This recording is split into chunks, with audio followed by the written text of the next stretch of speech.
अन्तः प्रविश्य मम वाचं मां प्रसक्तां सञ्जीवयत्यखिलशक्तिधरस्वधाम्ना अन्यांश्च हस्तचरणश्रवणप्रगादेन प्राणान् नमो भगवते पुरुषाय तुभ्यम् भवनिधनभावाद्यडमोक्षाग्निजडमनिर्विजन्तुर्जायते प्राज्ञमौलिः सकलवचनचेतो देवता भारती सा मम वचसि धत्तां सन्निधिं मानसे च तपो विद्याविरक्त्या सद्गुणोघाकरानहं वादिराजगुरून् वन्दे हयग्रीवपदाश्रयान् विद्यासिद्धान्तविध्वंसनविचक्षुणः जयतीर्थाख्यधरणिर्वसतां नो हृदम्बरे अर्थिकल्पितकल्पोऽयं प्रत्यर्थिगजकेसरी व्यासतीर्थगुरुर्भूयादस्मदिष्टार्थसिद्धये मुकोऽपि यत्प्रसादेन मुकुन्दशयनायते राजराजायते रिक्तो राघवेन्द्रं तमाश्रये ब्रह्मचर्यहरिप्रेतसुविद्यावादशालिनः इष्टदान् कष्टहर्तॄन्नः विद्यामान्यान् नमः श्रीगुरुभ्यो नमः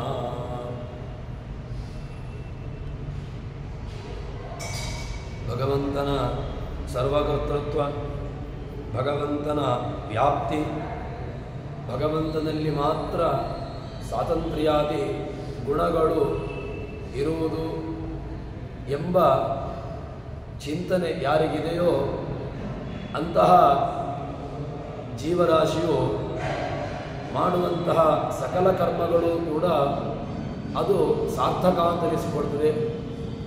ಯಾರಿಗೆ ಆ ಭಗವಂತನ ಕರ್ತೃತ್ವ, ಸ್ವಾತಂತ್ರ್ಯ ಇತ್ಯಾದಿ ವಿಶಿಷ್ಟವಾದಂತಹ ಗುಣಧರ್ಮಗಳನ್ನು ಯಾರು ಚಿಂತನೆ ಮಾಡೋದಿಲ್ಲ, ಅವನು ಯಾವ ತೀರ್ಥಕ್ಷೇತ್ರಗಳ ಯಾತ್ರೆಯನ್ನು ಮಾಡಿದರೂ ಕೂಡ ಇನ್ನಿತರ ಯಾವ ಎಲ್ಲ ಭೂಮಿಯಲ್ಲಿರತಕ್ಕಂತಹ ತೀರ್ಥಕ್ಷೇತ್ರ ವಾಸ ಅಥವಾ ದಾನ ಇತ್ಯಾದಿ ಏನು ಮಾಡಿದರೂ ಕೂಡ ಅದು ಫಲದಾಯಕ ಅಲ್ಲ, ಫಲವನ್ನು ಕೊಡೋದಿಲ್ಲ ಅಂತ ಹೇಳಿಕೊಂಡು ಹೇಳ್ತಾರೆ. ಅದಾದ ಮೇಲೆ ಮುಂದೆ ಜಗನ್ನಾಥದಾಸರು ಹರಿಚಿಂತನೆ ಇಲ್ಲದೇನೆ ಸ್ನಾನ ಅಥವಾ ಸನ್ಯಾಸ ಇತ್ಯಾದಿಗಳು ಮಾಡಿದರೂ ಕೂಡ ಅದು ಕೂಡ ವ್ಯರ್ಥವಾಗಿದೆ ಎಂಬುದಾಗಿ ಹೇಳ್ತಾರೆ. ಕಂಡ ನೀರುಳು ಮುಳುಗಿ ದೇಹವ ದಂಡಿಸಲು ಫಲವೇನು, ದಂಡ ಕಮಂಡಲುಗಳನ್ನು ಧರಿಸಿ ಯತಿಯಿಂದಿರಿಸಿ ಫಲವೇನು, ಅಂಡಜಾದಿಪನ ಸಂಗನ ಪದ ಪುಂಡರೀಕದಿ ಮನವ ಅಹರ್ನಿಶಿ ಬಂಡು ಬಡಿಯಲೊರಿಸಿ ಸುಖಪಡದಿಪ್ಪ ಮಾನವನು. ಭಗವಂತನನ್ನು ಚಿಂತಿಸದೆ ಹೇಳ್ತಾರೆ, ಕಂಡ ನೀರುಳು ಮುಳುಗಿ ದೇಹವ ದಂಡಿಸಲು. ಸಿಕ್ಕಲ್ಲಿ ನೀರಿದೆ ಅಥವಾ ತೀರ್ಥಗಳಿದೆ, ಆ ತೀರ್ಥಗಳಲ್ಲಿ ಭಗವಂತನ ಸ್ಮರಣೆ ಇಲ್ಲದೆ, ತೀರ್ಥಕ್ಷೇತ್ರದಲ್ಲಿರತಕ್ಕಂತಹ ಭಗವಂತನ ಸ್ಮರಣೆ ಇಲ್ಲದೆ, ತೀರ್ಥ ಅಭಿಮಾನಿ ದೇವತೆಗಳ ಸ್ಮರಣೆ ಇಲ್ಲದೆ ಆ ನೀರಿನಲ್ಲಿ ತಾನು ಮುಳುಗಿದ್ರೆ ಯಾವುದೇ ರೀತಿಯಾಗಿರತಕ್ಕಂತಹ ಫಲ ಇಲ್ಲ ಅಂತ ಹೇಳ್ತಾರೆ. ಯಾಕೆ ಅಂತಂದರೆ, ಕಂಡ ನೀರುಳು ಮುಳುಗಿ ದೇಹ ದಂಡಿಸಲು, ಕೇವಲ ದೇಹವನ್ನು ಅವನು ದಂಡನೆ ಮಾಡುತ್ತಾ ಇದ್ದರೆ ಅದು ಏನಾಗ್ತದೆ ಅಂತ ಕೇಳಿದರೆ ದೇಹ ದಂಡನೆ ಆಗ್ತದೆ ಹೊರತು ಇನ್ನಿತರ ಯಾವುದೇ ರೀತಿಯಾಗಿರತಕ್ಕಂತಹ ಉಪಯೋಗವಿಲ್ಲ. ದೇಹದ ಆ ಸ್ನಾನ ಮಾಡಿದಂತಹ ಫಲ ವಾಸ್ತವಿಕವಾಗಿ ಬರಬೇಕು, ಚೆನ್ನಾಗಿ ಅವನಿಗೆ ಭಗವಂತನ ಅನುಗ್ರಹ ಆಗಬೇಕು ಅಂತ ಹೇಳಿದರೆ ಅದಕ್ಕೆ ಏನು ಮಾಡಬೇಕು ಅಂತ ಹೇಳಿದರೆ ಭಗವಂತನ ಸ್ಮರಣೆ, ಭಗವಂತನ ಚಿಂತನೆ ಅತೀ ಅವಶ್ಯಕ ಅಂತ ಹೇಳುತ್ತಾರೆ. ಭಗವತ್ ಚಿಂತನಾ ಸಹಿತವಾಗಿರತಕ್ಕಂತಹ, ಭಗವತ್ ಸ್ಮರಣಪೂರ್ವಕವಾಗಿರತಕ್ಕಂತಹ ಆ ತೀರ್ಥಕ್ಷೇತ್ರ ಅಥವಾ ತೀರ್ಥದಲ್ಲಿ ಸ್ನಾನ ಇದು ಫಲವನ್ನು ಕೊಡ್ತದೆ ಅಂತ ಹೇಳ್ತಾರೆ. ಅದಕ್ಕೋಸ್ಕರ ಆ ಸ್ನಾನಾದಿಗಳನ್ನು ಮಾಡುವಾಗ ತಾನು ಯಾವ ರೀತಿಯಾಗಿರಬೇಕು ಅಂತ ಕೇಳಿದ್ರೆ ಆ ತೀರ್ಥಾಭಿಮಾನಿ ದೇವತೆಗಳ ಸ್ಮರಣಪೂರ್ವಕವಾಗಿ ತಾನು ಸ್ನಾನಾದಿಗಳನ್ನು ಮಾಡಬೇಕು. ಇಲ್ಲ ಕಂಡ ನೀರುಳು ಮುಳುಗಿ ದೇಹವ ದಂಡಿಸಲು ಫಲವೇನು, ದಂಡ ಕಮಂಡಲುಗಳನ್ನು ಧರಿಸಿ ಯತಿಯಿಂದೆನಿಸಿ ಫಲವೇನು.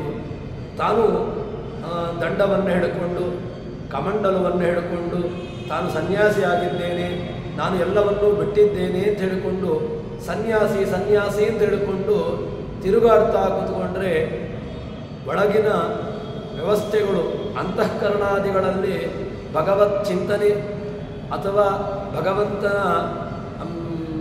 ಭಗವಂತನನ್ನು ಹೇಳತಕ್ಕಂತಹ ಗ್ರಂಥಗಳ ವೇದಗಳ ವಿಮರ್ಶೆ ಪರಾಮರ್ಶೆ ಇದು ಇಲ್ಲದೆ ಯಾವುದೇ ರೀತಿಯಾಗಿರತಕ್ಕಂತಹ ಸನ್ಯಾಸ ಧರ್ಮಗಳು ಕೂಡ ಅದು ಫಲ ಇಲ್ಲ.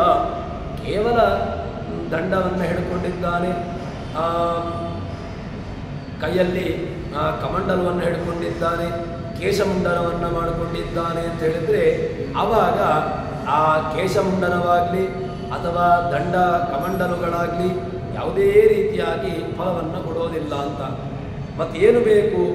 ಅಂಡಜಾದಿಪನ ಅಸಂಗನ ಭಗವಂತ ಏನಾಗಿದ್ದಾನೆ ಅಂತ ಕೇಳಿದ್ರೆ ಭಗವಂತ ಆ ಗರುಡಗಮನನಾಗಿದ್ದಾನೆ.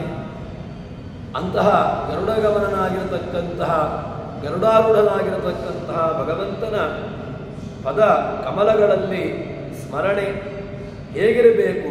ಮನವ ಅಹರ್ನಿಶಿ.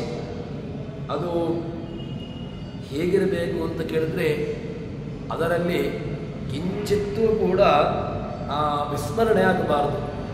ಸದಾ ಕಾಲದಲ್ಲೂ ಕೂಡ ಭಗವಂತ ಚಿಂತನೆ, ಭಗವಂತನ ಸ್ಮರಣೆ ಇದು ಇರಬೇಕು. ಹೀಗಿದ್ದರೆ ಮಾತ್ರ ಆವಾಗ ಆ ಭಗವಂತನ ಚಿಂತನೆಯನ್ನು ಇಟ್ಟುಕೊಂಡು ಅಂತಹ ವ್ಯಕ್ತಿ ಆ ಮಾಡುವಂತಹ ಯಾವುದೇ ರೀತಿಯಾದಂತಹ ಕರ್ಮಗಳು ಅದು ಫಲದಾಯಕವಾಗಿದೆ ಅಂತ ಹೇಳ್ತಾರೆ. ಅದಕ್ಕೋಸ್ಕರ ರಾಗದ್ವೇಷೋ ಇತಿ ಸ್ಯಾತ ತಪಸಾ ಕಿಂ ಪ್ರಯೋಜನ ತಾವುಗೋ ಯದಿನ ಸ್ಯಾತ ತಪಸಾ ಕಿಂ ಪ್ರಯೋಜನ ಅಂತ ಎರಡು ರೀತಿಯಾಗಿಯೂ ಕೂಡ ಅರ್ಥವನ್ನು ಹೇಳ್ತಾರೆ. ರಾಗದ್ವೇಷವು ಯದಿ ಸ್ಯಾತ ತಪಸಾ ಕಿಂ ಪ್ರಯೋಜನ. ರಾಗದ್ವೇಷಾದಿಗಳಿದೆ ಅಂತ ಇಟ್ಟುಕೊಂಡು ರಾಗದ್ವೇಷಾದಿಗಳನ್ನು ಇಟ್ಟುಕೊಂಡು ಮನಸ್ಸಿನಲ್ಲಿ ಆವಾಗ ಮಾಡುವಂತಹ ತಪಸ್ಸು ಏನು ಪ್ರಯೋಜನ? ಇನ್ನೊಂದು ರೀತಿಯಾಗಿ ಹೇಳುವುದು ಅಂತ ಆದರೆ ರಾಗದ್ವೇಷವು ಇತಿ ಸ್ಯಾತ ತಪಸಾ ಕಿಂ ಪ್ರಯೋಜನ. ರಾಗದ್ವೇಷಗಳೇ ಇಲ್ಲ ಅಂತ ಹೇಳಿದ್ರೆ ಯಾರಲ್ಲಿ? ಭಗವಂತನಲ್ಲಿ ರಾಗ ಇರಬೇಕು. ಭಗವಂತನನ್ನು ದ್ವೇಷ ಮಾಡುವಂಥವರಲ್ಲಿ ದ್ವೇಷ ಇದು ಬೇಕು. ಅದಕ್ಕೋಸ್ಕರ ಈ ರಾಗದ್ವೇಷಾದಿಗಳು ಅದು ಪೂರಕವೂ ಆಗ್ತಾ ಇದೆ, ಅದು ಮಾರಕವೂ ಆಗ್ತಾ ಇದೆ. ಯಾವಾಗ ಅಂತ ಕೇಳಿದ್ರೆ ಪೂರಕ ಯಾವಾಗ? ಭಗವತ್ ಚಿಂತನ ವಿರುದ್ಧವಾಗಿರತಕ್ಕಂತಹ ರಾಗದ್ವೇಷಾದಿಗಳು ಭಗವಂತನಿಂದ ದೂರಕ್ಕೆ ಕೊಂಡು ಹೋಗ್ತದೆ.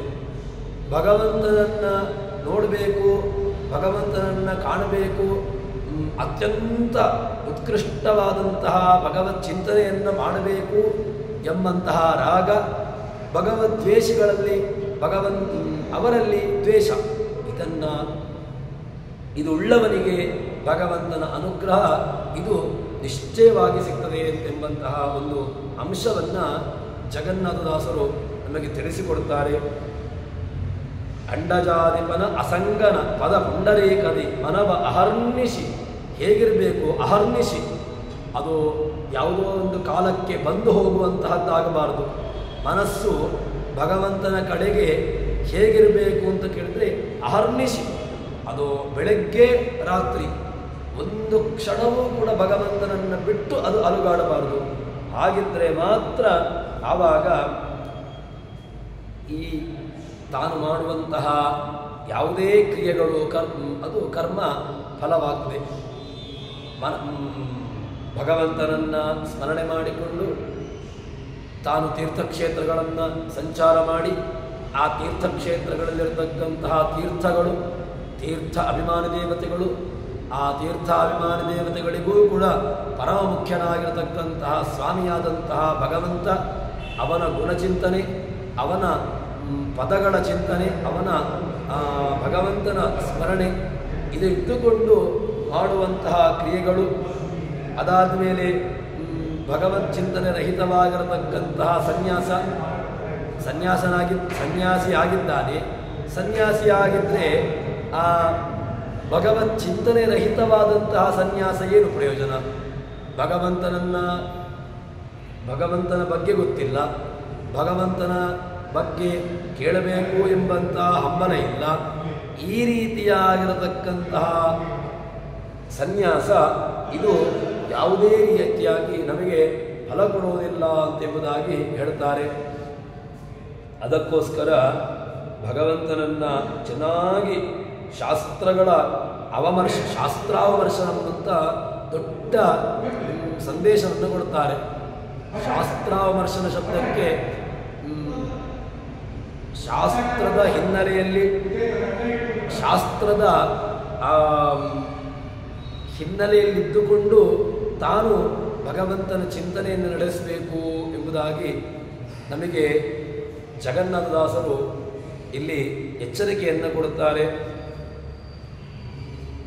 ಈ ಕಾಲಾತ್ಮಕ ಸೋಪಿ ಸುಪರ್ಣ ಆಸೀತ್ ಅಂತ ಭಗವಂತನನ್ನು ಕಾಲನಿಯಾಮಕ, ಕಾಲರೂಪನಾಗಿರತಕ್ಕಂಥವನು ಎಂಬಂತಹ ಚಿಂತನೆಯಲ್ಲಿ ಇಲ್ಲಿ ಎಲ್ಲ ಕಡೆಗಳಲ್ಲೂ ಕೂಡ ಪರಮ ಮುಖ್ಯವಾದಂತಹ ಮಹತ್ವವನ್ನು ಕೊಟ್ಟದ್ದು ಯಾವುದಕ್ಕೆ ತಿಳ್ಕೊಳ್ಳಬೇಕು. ಭಗವತ್ ಚಿಂತನೆ ಎಂಬುದು ಅತಿ ಅವಶ್ಯಕ ಅಂತ. ಭಗವತ್ ಚಿಂತನ ರಹಿತವಾಗಿರತಕ್ಕಂತಹ ಯಾವ ಕರ್ಮಗಳು ಕೂಡ ಅದು ತನ್ನ ಏಳಿಗೆಗೆ ಅದು ಪೂರಕ ಆಗುವುದಿಲ್ಲ. ಮತ್ತು ತನ್ನ ಏಳಿಗೆಯನ್ನು ಬಯಸುವವನು ತಾನು ಭಗವಂತನನ್ನು, ಭಗವತ್ ಧರ್ಮಾರ್ಥ ಕಾಮ ಮೋಕ್ಷಗಳನ್ನು ಹೊಂದಬೇಕು, ಅದರಲ್ಲಿ ಮೋಕ್ಷವನ್ನು ತಾನು ಪಡೆದುಕೊಳ್ಳಬೇಕು ಎಂಬ ಉತ್ಕಟವಾದಂತಹ ಇಚ್ಛೆ ಇದು ಬೇಕು ಅಂತಾದರೆ ಅದಕ್ಕೆ ಭಗವತ್ ಚಿಂತನೆ ಎಂಬುದು ಒಂದು ನಮಗೆ ಆರಂಭದ ಮೆಟ್ಟಿಲು ಎಂಬುದನ್ನು ನಮಗೆ ತೋರಿಸಿಕೊಡ್ತಾರೆ. ಸರಿ, ಇದೆಲ್ಲ ಇದ್ದುಕೊಂಡು ಇನ್ನು ಮುಂದೆ ಅಷ್ಟು ಮಾತ್ರ ಸಾಕಾಗೋದಿಲ್ಲ.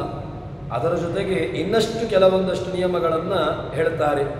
ಅದು ಯಾವುದು ಅಂತ ಕೇಳಿದ್ರೆ, ವೇದಶಾಸ್ತ್ರ ಪುರಾಣ ಕಥೆಗಳ ಓದಿ ಪೇಳಿದರೇನು, ಸಕಲ ನಿಷೇಧ ಕರ್ಮವ ತೊರೆದು ಸತ್ಕರ್ಮಗಳ ಮಾಡೇನು, ಓದನಗಳನ್ನು ಜರಿದು ಶ್ವಾಸ ನಿರೋಧಗೈದಿರೇನು, ಕಾಮಕ್ರೋಧ ಬಳಿಯದೆ ನಾನು ನನ್ನದು ಎಂಬ ಮಾನವನು. ಭಗವಂತ ನಮಗೆ ಒಲಿಯಬೇಕು, ಭಗವಂತ ನಮಗೆ ಕಾಣಬೇಕು ಅಂತಾದರೆ ನಾನು ನನ್ನದು ಎಂಬ ಕ್ರೋಧ ಬಳಿಯದೆ, ನಾನು ಅಂತ ಹೋಗಬೇಕು, ನನ್ನದು ಅಂತ ಹೋಗಬೇಕು. ಈ ಎರಡೂ ಕೂಡ ಹೋಯಿತು ಅಂತಾದರೆ ಆವಾಗ ಅಹಂಕಾರ ಮಮಕಾರ ಈ ಎರಡನ್ನೂ ಕೂಡ ಯಾರು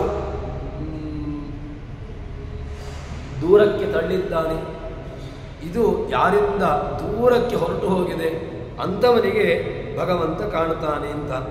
ಅದಕ್ಕೋಸ್ಕರ ಅಹಂಕಾರ ಮಮಕಾರಗಳನ್ನು ತೊರೆಯದೆ ಯಾವುದೇ ಶಾಸ್ತ್ರ ಶ್ರವಣ, ಯಾವುದೇ ದಾನಾದಿ ಕರ್ಮಗಳು, ಉಪವಾಸ ಪ್ರಾಣಾಯಾಮಾದಿ ಕರ್ಮಗಳು ಇದು ಯಾವುದೂ ಕೂಡ ನೋಪವಾಸ ನೋಪವ್ರತೇನ ಯಾವ ವ್ರತಗಳೂ ಕೂಡ ಉಪಯೋಗವಿಲ್ಲ, ವ್ಯರ್ಥ ಅನ್ನಿಸಿಕೊಳ್ತವೆ ಅಂತ ಹೇಳ್ತಾರೆ.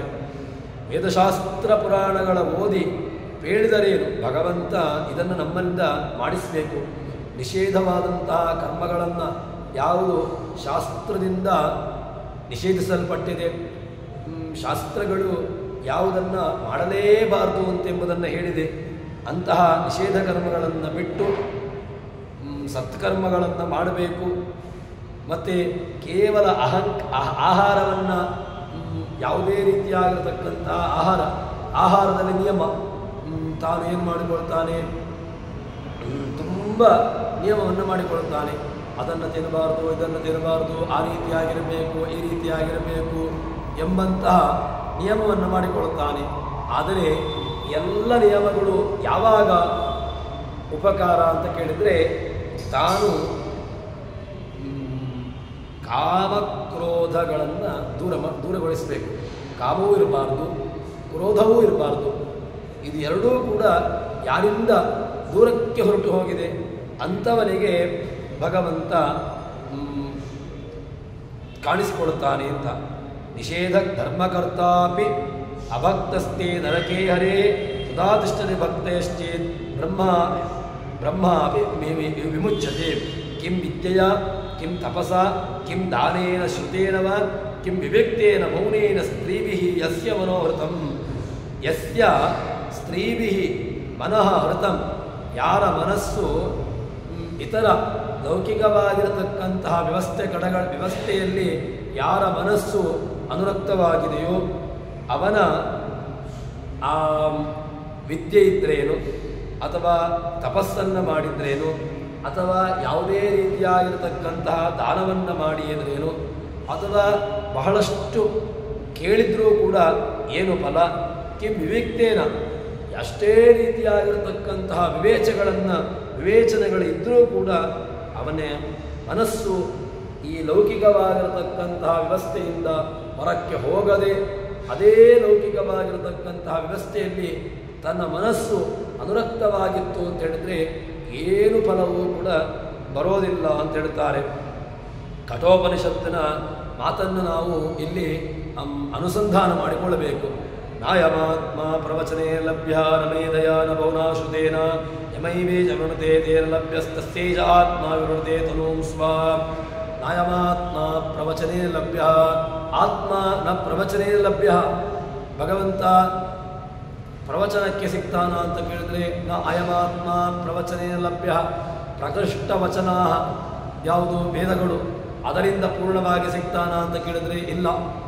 ನಾಪಿ ನ ಮೇಧಯ, ನನಗೆ ತುಂಬ ಮೇಧಾಶಕ್ತಿ ಇದೆ, ಅಲ್ಲಿ ಸಿಗ್ತಾನ ಅಂತ ಕೇಳಿದ್ರೆ ಇಲ್ಲವೇ ಇಲ್ಲ, ಅಲ್ಲೂ ಕೂಡ ಸಿಗೋದಿಲ್ಲ. ಇಲ್ಲ, ನಾನು ತುಂಬ ಕೇಳಿದ್ದೇನೆ, ನಾ ಬಹುನಾ ಶ್ರುತೇನ, ತುಂಬ ಕೇಳಿದವರಿಗೆ ಭಗವಂತ ಸಿಗ್ತಾನೆ, ಇಲ್ಲ. ನಾ ಬಹುನಾ ಶ್ರುತೇನ, ಕಠೋಪನಿಷತ್ತು ಹೇಳುವಂತಹ ಮಾತು. ಯಮೈವೇಶ ಪ್ರವೃತ್ತೇನ ಲಭ್ಯ, ಮತ್ತೆ ಭಗವಂತನಿಗೆ ಕಾಣಬೇಕು, ನಾನು ಇವನಿಗೆ ಕಾಣಿಸಿಕೊಡುತ್ತೇನೆ ಅಂತ ಭಗವಂತನಿಗೆ ಮನಸ್ಸು ಬಂದು ಯಾರ ಎದುರುಗಡೆಗೆ ಭಗವಂತ ಕಾಣಿಸಿಕೊಳ್ತಾನೋ, ಭಗವಂತ ಪ್ರತ್ಯಕ್ಷನಾಗ್ತಾನೋ ಅಂಥವನಿಗೆ ಭಗವಂತ ಕಾಣಿಸಿಕೊಳ್ತಾನೆ.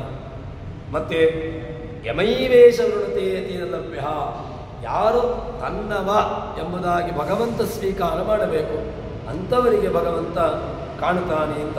ತಸ್ಯೈಷ ಆತ್ಮ ವೃಣತೆ ತನೂಂ ಸ್ವಾಂ, ಅಂಥವರಿಗೆ ಭಗವಂತ ತನ್ನ ವಿಶ್ವರೂಪವನ್ನು, ತನ್ನ ದರ್ಶನವನ್ನು ಆಡಿಸ್ತಾನೆ ಎಂಬುದಾಗಿ ಹೇಳ್ತಾರೆ. ಅದಕ್ಕೋಸ್ಕರ ಭಗವಂತ ಕಾಣಬೇಕು, ಭಗವಂತನ ಬಗ್ಗೆ ನಮಗೆ ಗೊತ್ತಾಗಬೇಕು ಅಂತ ಹೇಳಿದ್ರೆ ನಾನು ತುಂಬ ಪ್ರವಚನ ಕೇಳ್ತೇನೆ, ನನಗೆ ತುಂಬ ಮೇಧಾಶಕ್ತಿಗಳಿದೆ, ನನಗೆ ತುಂಬ ತರ್ಕ ಗೊತ್ತಿದೆ, ನನಗೆ ತುಂಬ ವ್ಯಾಕರಣ ಗೊತ್ತಿದೆ, ಇಲ್ಲ. ಮತ್ತೆ ಭಗವಂತ ಕಾಣುವಂತಹದ್ದು ಎಲ್ಲಿ ಅಂತ ಕೇಳಿದ್ರೆ ಯಮೈವೇಶ ವೃಣತೆ ಏನ ಲಭ್ಯ, ಯಮೈ ಏವ ಏಷ ವೃಣತೆ, ಅವನು ತಾನು ಕಾಣಿಸಿಕೊಳ್ಳುತ್ತೇನೆ ಎಂಬುದಾಗಿ ಭಗವಂತ ಮನಸ್ಸು ಮಾಡಬೇಕು, ಭಗವಂತ ನಮ್ಮ ಎದುರುಗಡೆಗೆ ಬರಬೇಕು, ಅಂಥವನಿಗೆ ಭಗವಂತ ಕಾಣುತ್ತಾನೆ ಅಂತ. ನಾಹಂ ವೇದೈರ್ನ ತಪಸಾ ನ ದಾನೇನ ಚ ದೀಚ್ಯಾ ಶಕ್ಯೇವಂ ವಿದೋ ದೃಷ್ಟಂ ದೃಷ್ಟವಾನಸಿ ಮಾಮ್ಯತ ಭಕ್ತ್ಯಾ ತುನನ್ಯಾ ಶಕ್ಯ ಅಹಮೇವಂ ವಿದೋರ್ಜುನ ಜಾತುಂ ದ್ರಷ್ಟುಂ ಚ ತತ್ತೇನ ಪ್ರವೇಷ್ಟುಂ ಚ ಪರಂತಪ. ಕೃಷ್ಣನ ಮಾತಿದೆ ಯಾವುದು? ನಾಹಂ ವೇದೈಹಿ, ನಾನು ಪೂರ್ಣವಾಗಿ ವೇದಗಳಿಂದ ತಿಳ್ಕೊಳ್ತೇನೆ ಅಂತ ಕೇಳಿದ್ರೆ ನಾಹಂ ವೇದೈಹಿ ಇಲ್ಲ, ವೇದಗಳು ಕೂಡ ಭಗವಂತನನ್ನು ಹೇಳಲಿಕ್ಕೆ ಸಾಧ್ಯ ಇಲ್ಲ. ಯಾಕೆ ಅಂತ ಕೇಳಿದ್ರೆ ನ ತಪಸ, ತಪಸ್ಸಿನಿಂದಾಗಿ ಭಗವಂತ ಕಾಣುತ್ತಾನ ಅಂತ ಕೇಳಿದ್ರೆ ಇಲ್ಲ. ನ ದಾನೇನ, ಭಗವಂತನನ್ನು ದಾನ ಕೊಟ್ಟಾಗ ಭಗವಂತ ಕಾಣಿಸ್ತಾನ ಅಂತ ಕೇಳಿದ್ರೆ ನ ದಾನೇನ. ನಚ ಇಚ್ಛೆಯ, ಯಾಗವನ್ನು ಮಾಡ್ತೇನೆ, ಹೋಮವನ್ನು ಮಾಡ್ತೇನೆ, ಹೋಮದಲ್ಲಿ ಭಗವಂತ ಪ್ರತ್ಯಕ್ಷನಾಗ್ತಾನೆ, ಇಲ್ಲ. ನಚ ಇಚ್ಛೆಯ ಶಕ್ಯ ಏವಂ ವಿದೋ ದ್ರಷ್ಟಂ ದ್ರಷ್ಟವಾನಸಿ ಮಾಮ್ಯತ, ನೀನು ಹೇಗೆ ಕಂಡುಕೊಂಡಿಯೋ ಹಾಗಿದ್ರೆ ಮಾತ್ರ ನಾನು ಕಾಣಿಸಿಕೊಡ್ತೇನೆ. ಭಗವಂತನನ್ನು ಅರ್ಜುನ ಕಂಡುಕೊಂಡಂತಹ ಬಗೆ ಹೇಗೆ ಅಂತ ಕೇಳಿದ್ರೆ ಅಂತಃಕರಣದಿಂದಾಗಿ, ಶುದ್ಧವಾಗಿರತಕ್ಕಂತಹ ಅಂತಃಕರಣ, ಶುದ್ಧವಾಗಿರತಕ್ಕಂತಹ ಮನಸ್ಸಿನಿಂದಾಗಿ ಭಗವಂತ ಕಾಣ್ತಾನೆ. ಭಕ್ತ್ಯಾ ತ್ವನನ್ಯಾ ಶಕ್ಯ, ಭಗವಂತ ಕಾಣುವಂತಹ ಬಗೆ ಹೇಗೆ ಅಂತ ಕೇಳಿದ್ರೆ ಭಕ್ತ್ಯ, ನಾನು ಕಾಣಸಿಗುವುದು ಭಕ್ತಿಯಿಂದ ಮಾತ್ರ. ಅಹಮೇವ ವಿಧೋರ್ಜುನ ಜ್ಞಾತುಂ ದ್ರಷ್ಟುಂಚ ಪ್ರವೇಷ್ಟುಂಚ, ನಾನು ತಿಳ್ಕೊಳ್ಬೇಕು, ನನ್ನ ಬಗ್ಗೆ ಜ್ಞಾನ ಬರಬೇಕು, ನನ್ನನ್ನು ಪ್ರವೇಶ ಮಾಡಬೇಕು ಅಂತ ಹೇಳಿದ್ರೆ ಅದಕ್ಕಿರತಕ್ಕಂತಹ ಉಪಾಯ, ಅದಕ್ಕಿಂತ ಮಾರ್ಗ ಯಾವುದು ಅಂತ ಕೇಳಿದ್ರೆ ಕೇವಲ ಶುದ್ಧವಾಗಿರತಕ್ಕಂತಹ ಅಂತಃಕರಣ ಭಕ್ತಿ, ಈ ಮಾರ್ಗದಿಂದಾಗಿ ಮಾತ್ರ ಹೇಳುತ್ತಾರೆ. ಆದ್ದರಿಂದ ಬೇಕಾದಷ್ಟು ಸುಳಾದಿಗಳನ್ನು ನಾವು ಹೇಳಬಹುದು. ಏನು ಅಂತ ಕೇಳಿದ್ರೆ ಪರಿಪರಿ ದೇಹ ದಂಡನೆ ಮಾಡಿದರೇನು, ತರುವ ಚಾಂದ್ರಾಯಣ ಚರಿಸಲೇನು, ಚಾಂದ್ರಾಯಣ ಅದೇ ರೀತಿಯಾಗಿ ವಿಷ್ಣು ಪಂಚಕ ಇತ್ಯಾದಿ ಯಾವುದೇ ವ್ರತಗಳಿರಲಿ ಏನೂ ಇಲ್ಲ, ಇರದೆ ಸತಿಸುತರ ತೊರೆದು ದೇಶವೆಲ್ಲ ತಿರುಗಿ ದಿಗಂಬರನಾದರೇನು, ತಾನು ಎಲ್ಲವನ್ನೂ ಬಿಟ್ಟಿದ್ದೇನೆ ಅಂತ ಹೇಳಿಕೊಂಡು ದಿಗಂಬರನಾದರೂ ಕೂಡ ಇಲ್ಲ. ಶಿರಮುಂಡನವ ಮಾಡಿ ಶೀಲವಾದರೇನು, ತಾನು ಶಿರಮುಂಡನವನ್ನು ಮಾಡಿಕೊಂಡು ಭಗವಂತನ ಕಾಣ್ತೇನೆ ಇಲ್ಲ, ಇದ್ಯಾವುದೂ ಕೂಡ ಇಲ್ಲ. ಗಿರಿಗಹ್ವರದಲ್ಲಿ ನಾನು ಕಾಡಿಗೆ ಹೋಗಿ ಸೇರಿಕೊಳ್ತೇನೆ, ಭಗವಂತ ಅಲ್ಲಿ ಕಾಣ್ತಾನೆ ಇಲ್ಲ. ಗಿರಿಗಹ್ವರದಲ್ಲಿ ಸೇರಲೇನು, ಮತ್ತೆ ಮರಳಿ ನಾನಾ ಭೋಗ, ಮತ್ತೆ ತೆರವಿಲ್ಲದೆ ಭವಿಷ್ಯದಲ್ಲಿ ಮನಸ್ಸು ವಿಷಯದಿಂದಾಗಿ ತೆರವಾಗಬೇಕು. ಅಂದರೆ ಕೇವಲ ವಿರಕ್ತಿ ಮಾಡುವ ಬಗೆ, ಬೇರವಕ್ಕೂ ಬರಿದೆ ದ್ರವ್ಯ ಎಲ್ಲ ದ್ರವ್ಯತ್ಯಾಗ ಏನೆಲ್ಲ ಇದೆಯೋ ಆ ಎಲ್ಲ ದ್ರವ್ಯತ್ಯಾಗ. ಭಗವಂತ ನನ್ನನ್ನು ಇಟ್ಟುಕೊಂಡದ್ದೇನು ಕೇಳಿದ್ರೆ ಸರ್ವ ಪದಾರ್ಥಗಳ ತ್ಯಾಗ, ಎಲ್ಲ ದ್ರವ್ಯ ತ್ಯಾಗವನ್ನು ಮಾಡಿ ಕೇವಲ ಭಗವಂತ ನನಗೆ ಕೊಟ್ಟಿರತಕ್ಕಂತಹ ಜೀವನವನ್ನು ಎಂಬುದಾಗಿ ಹೇಳ್ತಾರೆ. ನರನು ವೈರಾಗ್ಯವಚರಿಸುವ ಉಪಾಯ ಅರಿತರೆ ಕೈವಲ್ಯ ಪುರವೆಂಬುವರು. ಭಗವಂತನನ್ನು ಕಾಣಬೇಕು ಅಂತ ಹೇಳಿದ್ರೆ ಒಳ್ಳೆಯ ವೈರಾಗ್ಯ, ಒಳ್ಳೆಯ ಜ್ಞಾನ, ಒಳ್ಳೆಯ ರೀತಿಯಾಗಿರತಕ್ಕಂತಹ ತಪಸ್ಸು ಇದಿತ್ತು ಅಂತಾದರೆ ಭಗವಂತ ಕಾಣಸಿಗ್ತಾನೆ ಅಂತ ಎಂಬಂತಹ ದೊಡ್ಡ ಅಂಶವನ್ನು ನಮಗೆ ದಾಸರು ತಿಳಿಸಿಕೊಡ್ತಾರೆ. ಹೀಗೆ ಆ ಭಗವಂತ ನಮಗೆ ಕಾಣಸಿಗ್ತಾನೆ ಅಂತ ಎಂಬಂತಹ ಅಂಶವನ್ನು ದಾಸರು ಹೇಳ್ತಾರೆ. ಹೀಗೆ ಇನ್ನಷ್ಟು ಇದರಲ್ಲಿ ನಮ್ಮನ್ನು ಪ್ರವೃತ್ತಿಯನ್ನು ಉಂಟು ಮಾಡಲಿ ಮಾಡಿಸಲಿ ಅಂತ ಹೇಳಿಕೊಂಡು ಹರಿಪ್ರಿಯತ ಶ್ರೀಕೃಷ್ಣ.